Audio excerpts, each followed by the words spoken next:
قصہ آدم اور ابلیس کے حوالے سے انہوں نے بیان کیا اور ایو کا ذکر کیا، یعنی اماں حوا کا، اور کہا کہ چونکہ انہوں نے ہی یہ غلط طرف لگایا تھا آدم علیہ السلام کو، اس کی سزا میں وہ قیامت تک کے لیے اللہ تعالیٰ نے ان کے ساتھ ایک لیبر پین والا سلسلہ شروع کر دیا، پریگنینسی کی تکلیف ڈال دی، اور انسان کے اوپر، مرد کے اوپر تکلیف اور مشقت ڈال دی کمائی کی، تو یہ ساری سزا ملی۔ یہ سزا نہیں تھی، یہ اللہ کا ڈیوائن پلان تھا۔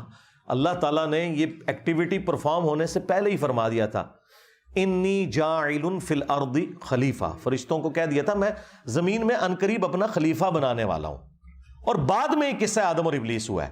یہ اللہ کا ڈیوائن پلان تھا، ایگزیکیوشن کسی بھی ذریعے سے ہوتی ہے، بہرحال یہ اللہ تعالیٰ نے پلان کیا تھا کہ اللہ تعالیٰ نے ایسی مخلوق پیدا کرنی ہے، تو یہ اللہ تعالیٰ نے ہمارے ساتھ چیزیں جوڑی ہوئی ہیں، یہ اللہ کے ڈیوائن پلان کا حصہ ہے۔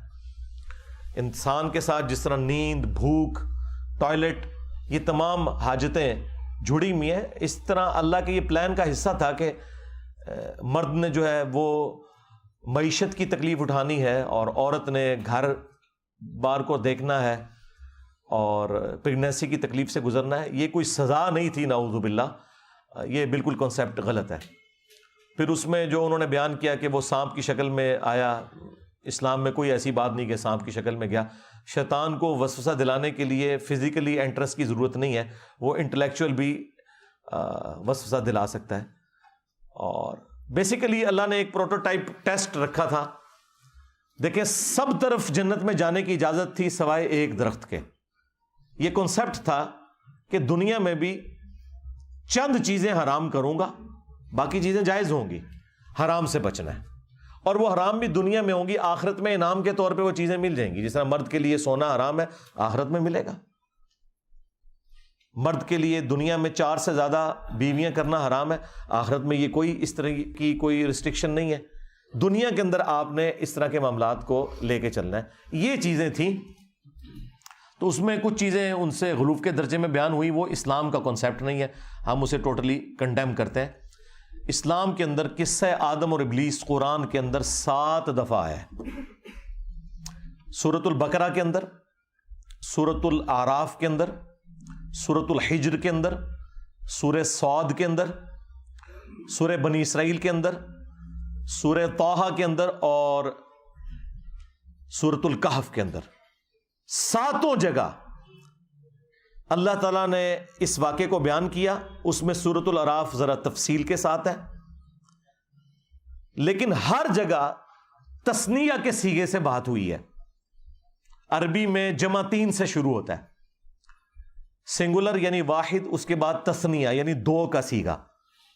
جیسے واحد کا صیغہ ہے مشرق اور مغرب، اور تثنیہ کا صیغہ ہے مشرقین اور مغربین، 2 مشارق، 2 مشرقیں اور 2 مغرب، اور جمع کا صیغہ ہے مشارق اور مغارب، 2 سے زیادہ مشرقیں اور 2 سے زیادہ مغربیں۔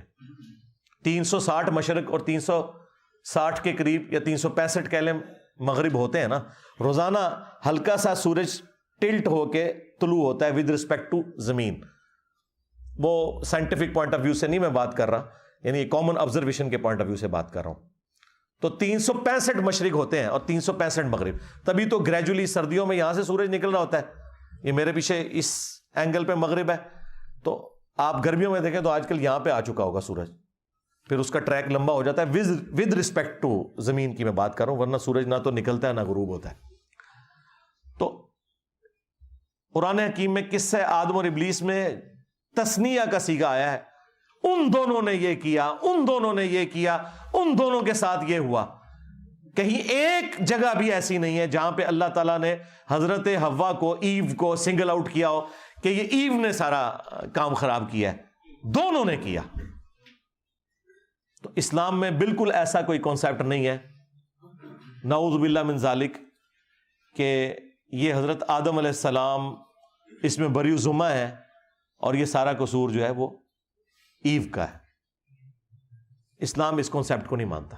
ہاں، مشورہ اگر دینے والی بات ہے وہ الگ بات ہے، کیا تو حضرت آدم علیہ السلام نے اپنی مرضی سے ہے، صحیح بخاری میں یہ ضرور آتا ہے کہ مشورہ دیا تھا سیدہ حوا نے، لیکن کیا تو مرضی سے نا.